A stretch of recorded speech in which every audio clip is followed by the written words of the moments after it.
Hi there, my name is Pablo Requena, guitar maker, and in this video, because so many of my students have been asking me, please Pablo, can you show us how to do the squares for the rosette? So that's what we're going to do in this video, and let me just show you what we're actually talking about. So on this beautiful soundboard we have this rosette that is completed now, and we're going to be looking at how to do this little square line, and you can see it's part of a much more complex rosette. This is not the type of rosette that you can buy off the shelf, you have to make it yourself. So we are going to see how to do that, and there are different options here. You could, in here, this rosette is going to be made of green and white squares, 1 millimeter each.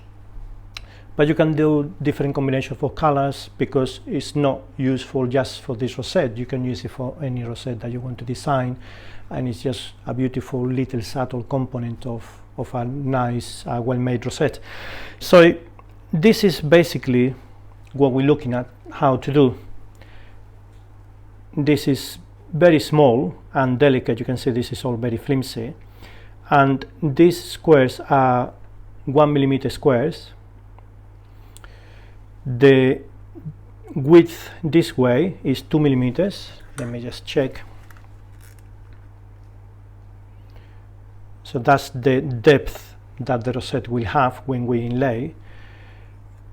But this way, in this one, because the white veneer that this is mounted on is 0.3 of a millimeters, the total thickness here is 1.3.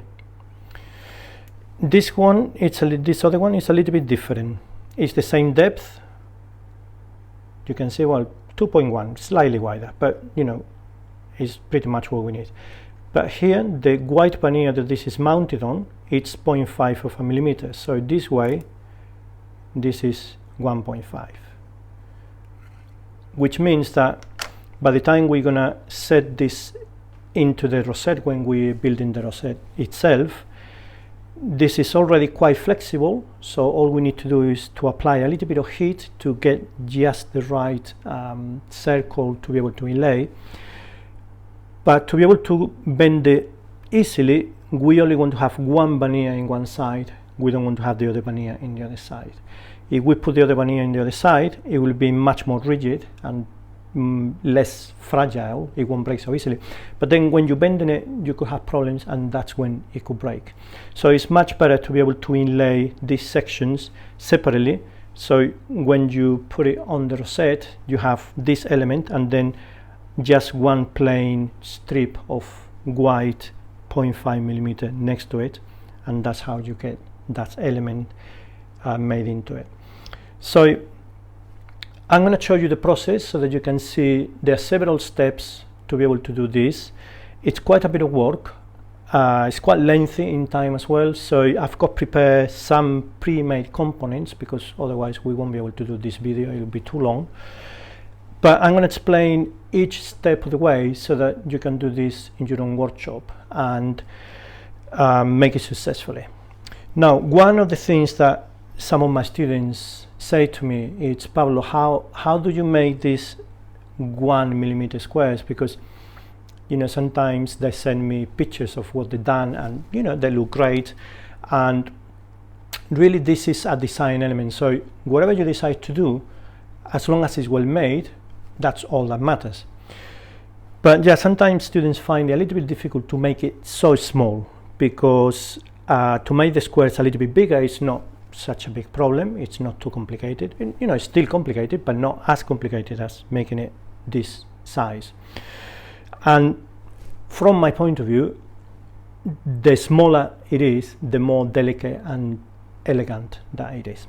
So that's what we're going to do. We're going to see all the steps of the process so that you can actually see how this is done. So the first thing that we need to do is to decide what arrangement of colors we're going to do. You can see this one is black and white, this one is red, white and black, you know, any colors that you might want to use. So we're going to focus from now on this multicolored with 3 colors, black, white and red. Even though I'm going to show you some of the elements of the other one. That's why I got them both, because I've got these two in the process of making them, and it will be it'll help me to be able to explain all of this. So the first thing that you need to do, I'm gonna explain how to make the starting block that we need to work with. So you can see this is all being glued together. It's all a bit rough. These edges don't need to line up, and so on. So the starting point here is that you need to cut the right amount of veneers to be able to make a block like this. To start with, this block, it's about 25 millimeters this way, and each veneer it's about 40, this one is 43 millimeters wide. You can make this a little bit wider, a little bit narrower. This is really not so important.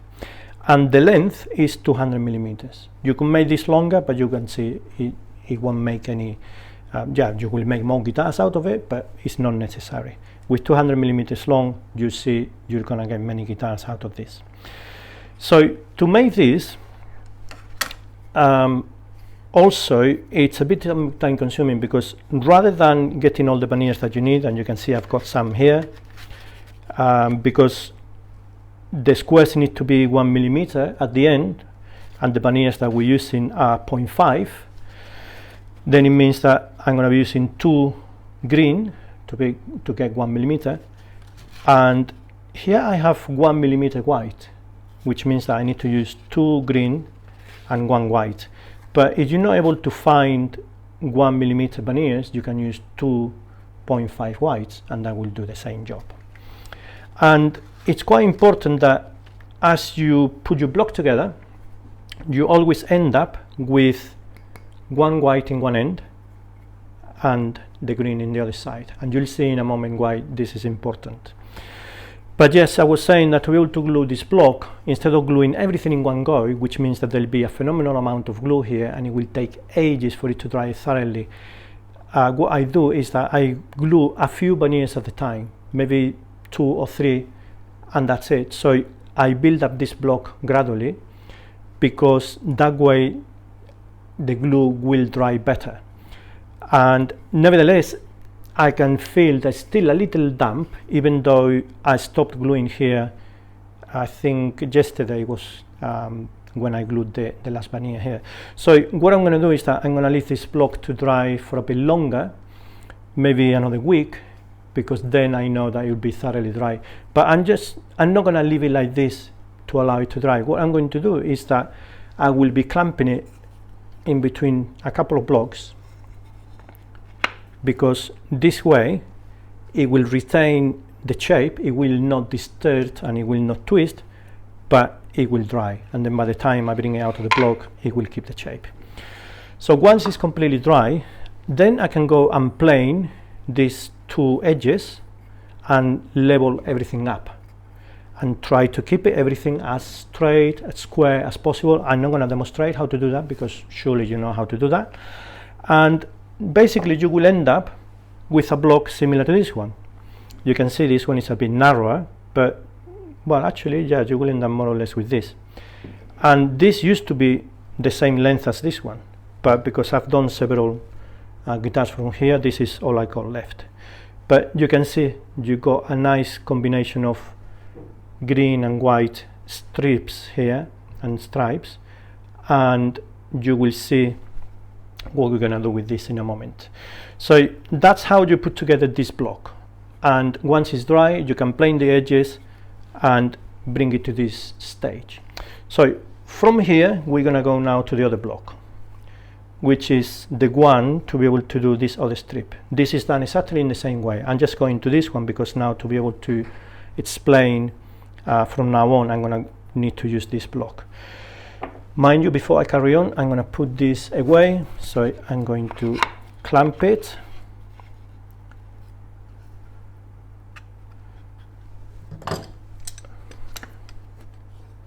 I don't need to clamp this super strongly, I just want this to stay together. And now I can put this away. and it will be ready to be used next week. So you can see I've got this block which has been made exactly in the same way as that one. It was also longer because I've already made some guitars out of it, and from this we need to be able to get to this point. Okay, you can see this is already round, it's quite wide, it's about, well, not quite half, but it's a lot narrower than the main block. So to be able to do this, we are going to go over to this other bench here so that you can actually see what I'm doing.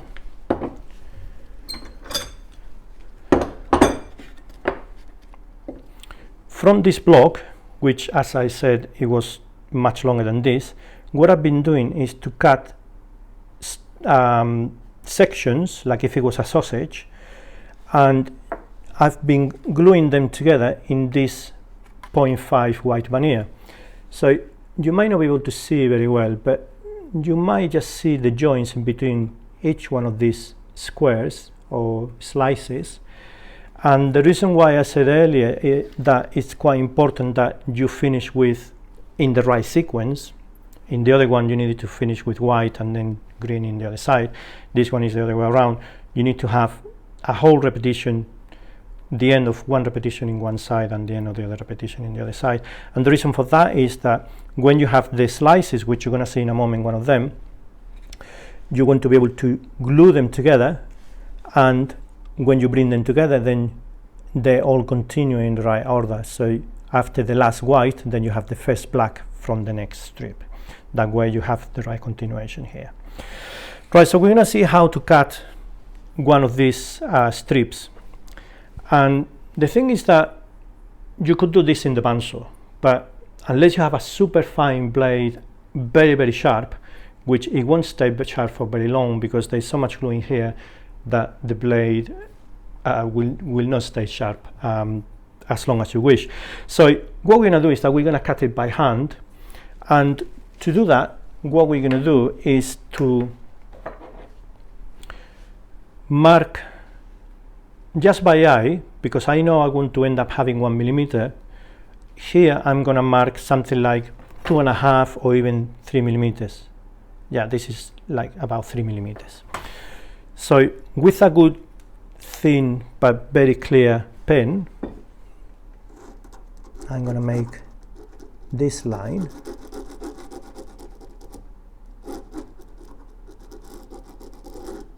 There, and then this side,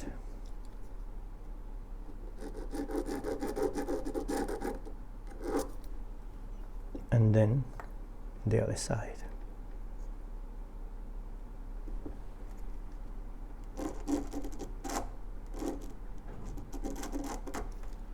Like that. And I'm going to cut this with a Japanese saw.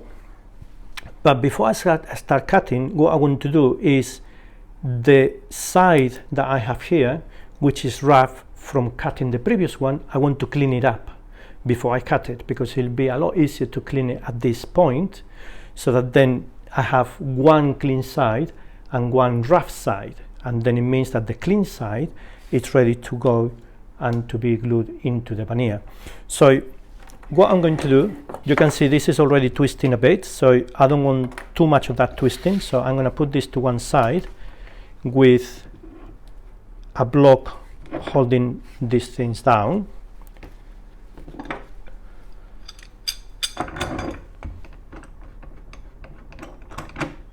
Like so, until we're ready to glue it. So what we're going to do is that I'm going to get this saw,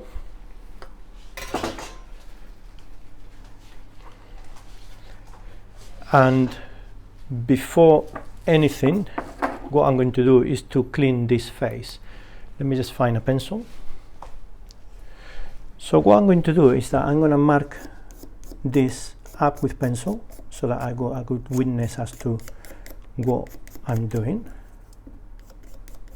Okay, and now with a piece of paper, this is 120 on my bench, all I need to do is to work it, try to keep it as vertical as possible. And you can see I've already did a bit of cleaning before I started the video because I didn't want to take too long, but you will see that as soon as all your lines are gone, it means that this face is flat. So that's what we are aiming for.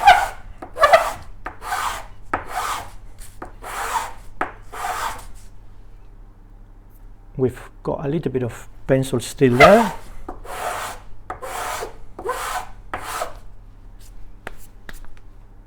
Yeah, that's good.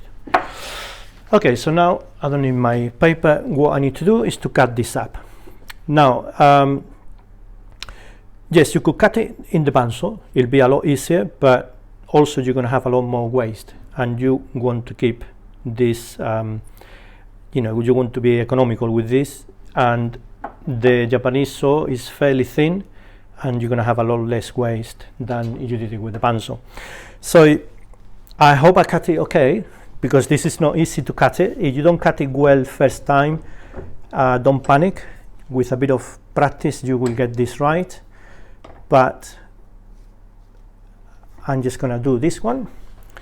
I'm gonna do is that I'm gonna just start cutting very near this line, and I'm gonna try to make sure that I don't go past the line to try and keep it as even as possible. So let's do it.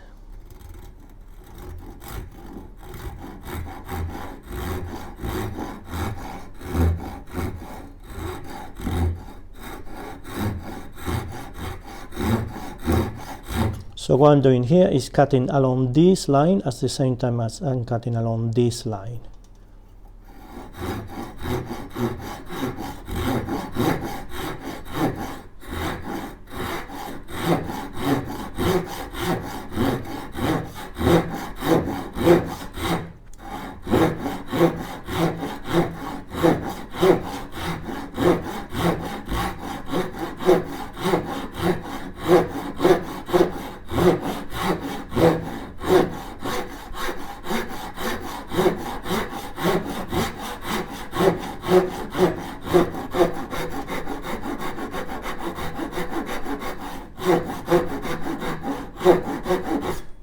Okay, so now I'm going to turn it around because I want to start cutting from this side, and I'm going to get the saw on the slot that I've done.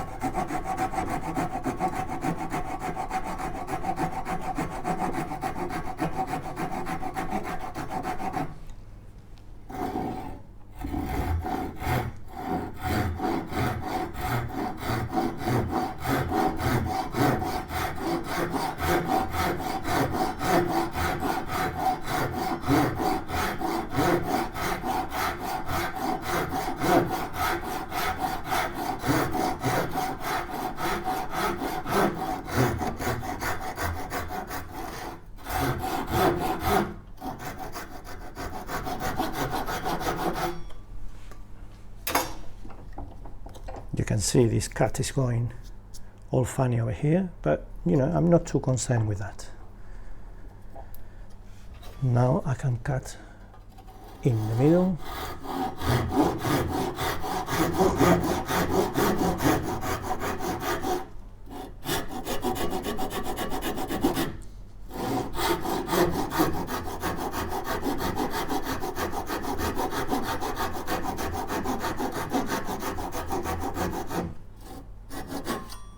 And from the other side. You have to find your own way of doing this as efficient as possible. I find that if I cut along the lines, eventually they all meet each other, rather than just start one end and cut it all the way through, because then the saw tends to wander and you might end up cutting all over the place. But whichever way you find more comfortable, this is the way I do it. And you can see it's not perfect, but it will work.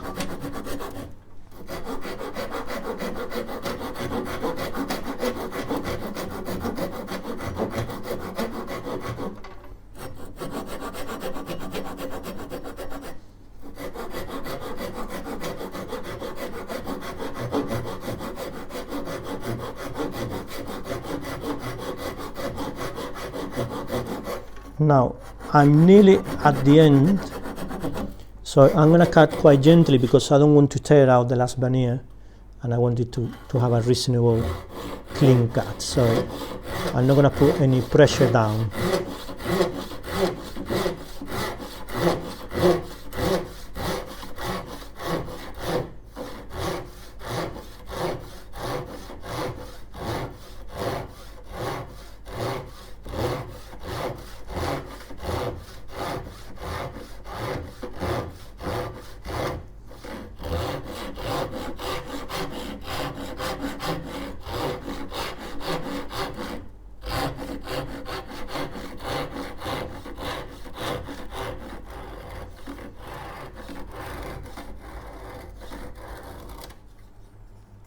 Here we are. Okay, you can see it takes a few minutes to cut each one of these. I'm going to make a mark here, even though it's quite obvious that this is the rough side. So I got a clean side and a rough side. And in this block, you can see this is a rough side as well. So before I cut the next one, I want to clean this side in the sandpaper like I showed you earlier on. So I'm going to put this to one side now, and we're going to have a look at this slice. So as you can imagine, perhaps if I go this way,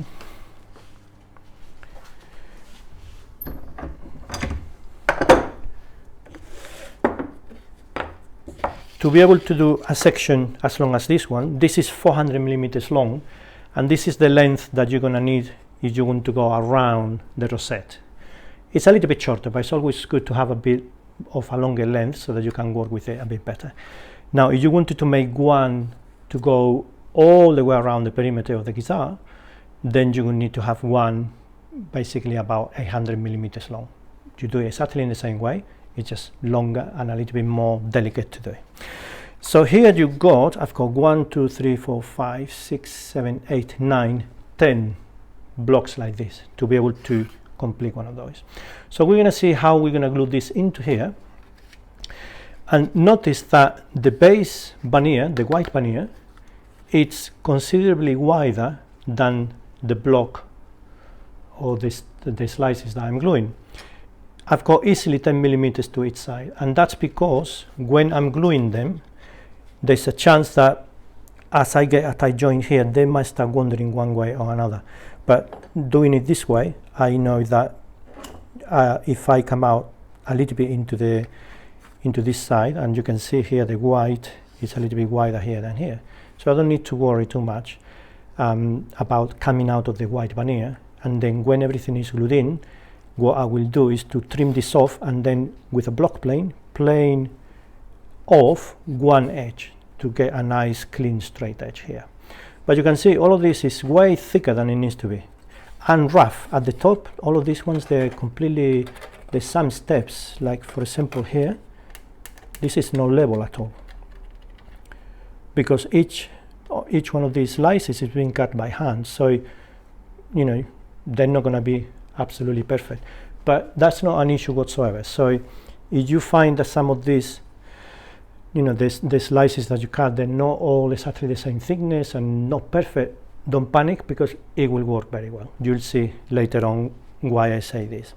So to glue this now, what I'm going to do is that now I have one last black here, so I want to make sure that I get the white into here, and I'm just going to hold it in place, pressuring in a bit so that I get a good joint there. I'm actually going to clamp this into the bench so that it keeps it a little bit for me. So we're going to bring this into here, a little bit of pressure this way, there, and try to line this up as much as possible. I also have this straight black line to help me as a reference to see if I'm going more or less in a straight line or not, and you can see it's reasonable. So now what I'm going to do is to get a bit of masking tape, and I'm going to put one strip of masking tape in here, and I'm going to stick it down really well, and then I'm going to get another strip in here. So what this means is that now when I glue this and I have glue, this is not going to move around. And I wouldn't mind too much if this moves around sideways, because I'm going to plane everything off to get into a straight line. But if it moves away from the previous one, then that's a problem. So you can see that the tape is going to hold everything together for me, and it's going to work really well. So I'm just going to put a little bit of glue here. We don't need a huge amount, but we want to make sure that we cover the whole surface. Also, the glue that I'm using, even though it's in this bottle, because I don't want to be using a great big bottle, the glue that I'm using is Titebond, the original. To me, this works really well. So all you need to do is to spread everything evenly. Make sure that you have enough glue. And then also you want to have a little bit of glue on that edge where it will join to the previous one. So you can see you don't need a huge amount. The bench is always a good place where to clean your finger from the glue. So now I can put this down, and now I'm going to clamp it with this block. But the thing is that because all these blocks, they are slightly different in thickness, I need to use a block with cork, because this is just common cork. You can buy a cork block in your DIY shop and then cut a slice and glue it into a piece of plywood. And the idea is that as I press into here, any unevenness from the surface is going to be compensated by the cork, and you'll have even pressure down all the way. So what I'm going to do is, first I'm going to clamp here, because this is going to help me to keep the block and everything in the right place.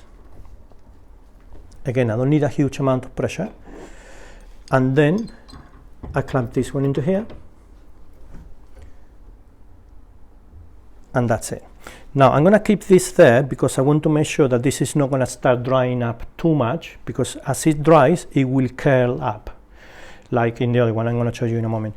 And I want to be able to plane this edge and prepare this edge before it starts curling, because then when it's curled up it's much more difficult to do that. So now this is ready to leave it, and you can see all you need to do is to take your time and glue maybe one or two at a time. Not try to glue the whole thing in one go, because it won't work.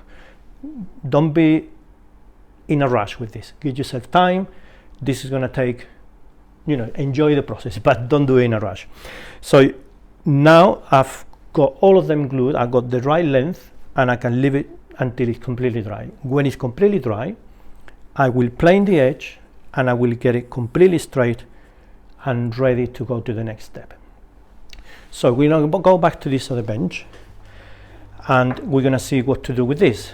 Basically, you can see how round it's become, and it's because when you cut the slices from the block, they still hold quite a bit of humidity, and as you glue them, these are going to start drying farther, but this is not going to move anymore, and this is not going to dry anymore. So what will happen is that naturally it will want to curve this way. But because this edge is already being cleaned and planed before it started curving, we will be able to carry on working with this without any problem.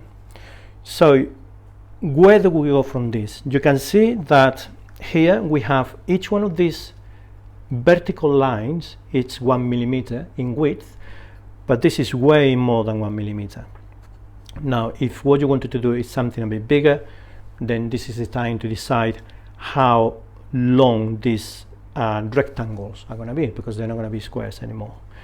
So you could make them 2 millimeters, and they will look very nice, but what we want them is to be as close as possible to a square. So you can see we've got quite a bit of material to remove from here. So what we're going to do first is to cut 2 millimeter strips from this clean edge, and we're going to do this in the bandsaw. So what we're going to do is that I'm going to come over to the bandsaw, and then I'm going to show you what we need to do. So come around this side.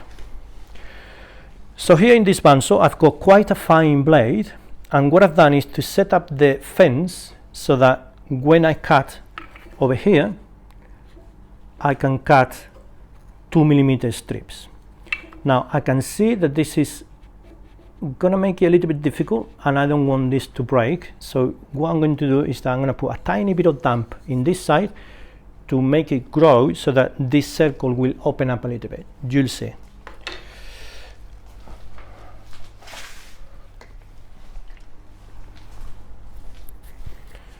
So all I need to do is just to sprinkle a tiny bit of water here.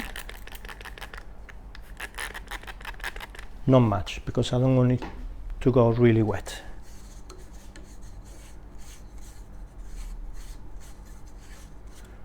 But I can see this is already opening up a bit, and this now is going to go into here well, because it was catching up here first and it wasn't going to work.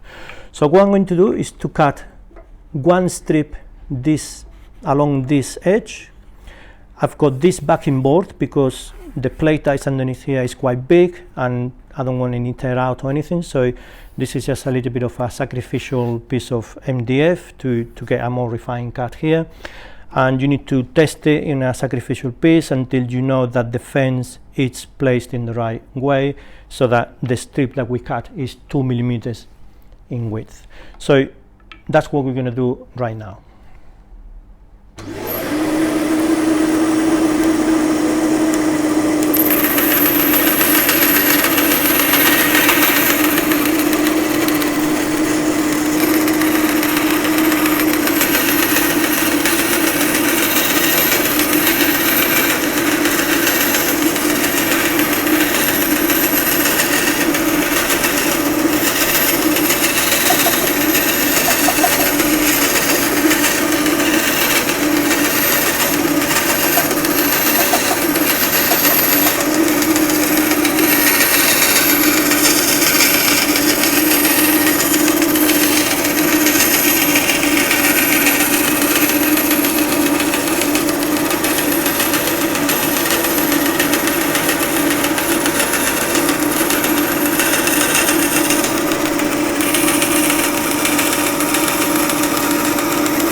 So here we have the first strip.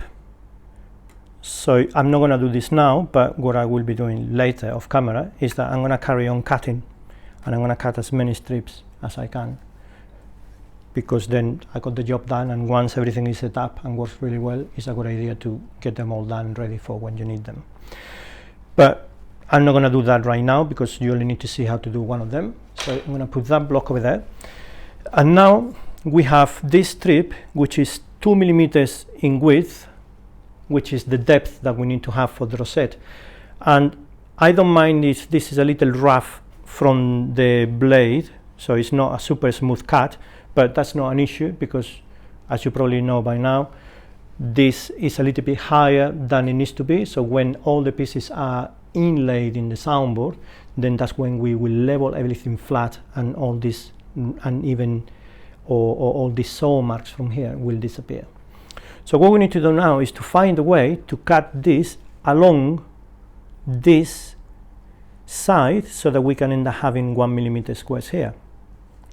So if this is cutting 2 millimeters, which it's doing, is cutting 2 millimeters in width, and I know that this veneer white, the support veneer, it's 0.5 millimeters, then what I need to be able to cut here is 1.5, because then in the end I will end up having 0.5 millimeter plus 1 millimeter squares. So what I'm going to do, instead of having to reset everything, which it'll take you a bit of time, you can do a very simple thing, which is basically get a 0.5 veneer, cut a nice straight edge so that it can go all the way down. And what I'm going to do, I'm just going to get a little bit of masking tape.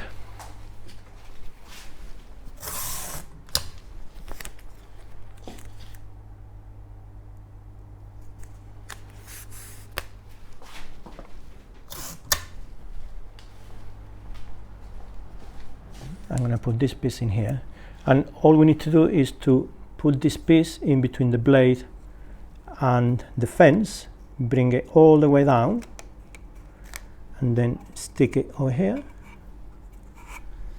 and we stick it over here, and then I'm going to put another piece of tape up in this side to make sure that this is not going to come away from the fence, like that.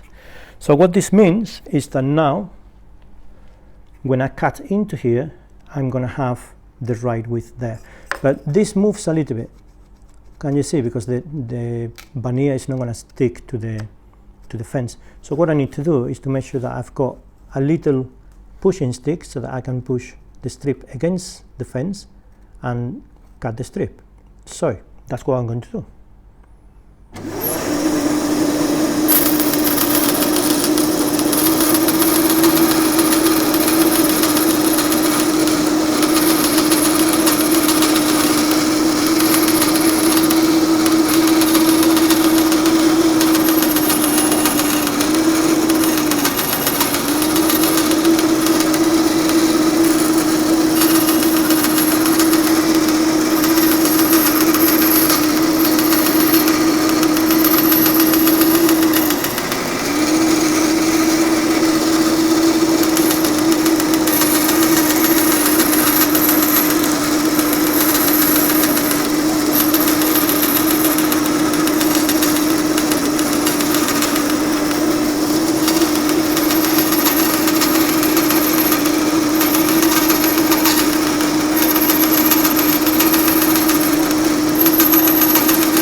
Right, so now we have our end product here, and we just do a little comproration here, comprobación. Basically we've got 1.5 millimeters this way, so you can see that the squares are pretty much 1 millimeter squares. This side is a little rough from the blade in the bandsaw, but the blade in the bandsaw is so fine that by the time you have all of this glued together in your rosette, you won't be able to see that. Here, let me just see if I can find a white veneer here. So by the time this is all put in the rosette, you will not notice that there is like a saw mark in this side of the strip. So you can see this is time consuming, but it's well worth the effort, and hopefully this will help you to make rosettes with details that are a little bit more refined. And you can see you need to do all of this carefully, because all of this is very delicate, it's very easy to break. You know, you need to be mindful of that. So basically this is how you make these strips. Hopefully you found this video helpful. If you have any questions, pop them down in the question box. And also, if you like this kind of work, you can also go into my website and check out the online guitar making course website, where you will find a complete course on how to build your own guitar. Also, if you would like to come here into my workshop to build your own guitar here with me, and then you take home a guitar that you build yourself but with my supervision, then also you can have a look at my other website, which I'll leave in the description of the video. And you know, it's a bit more expensive, but it's a great experience. And also the weather and everything here in Malaga is really good, pretty much all year round, so you'll have a really good time. So that's it for today, and until the next video.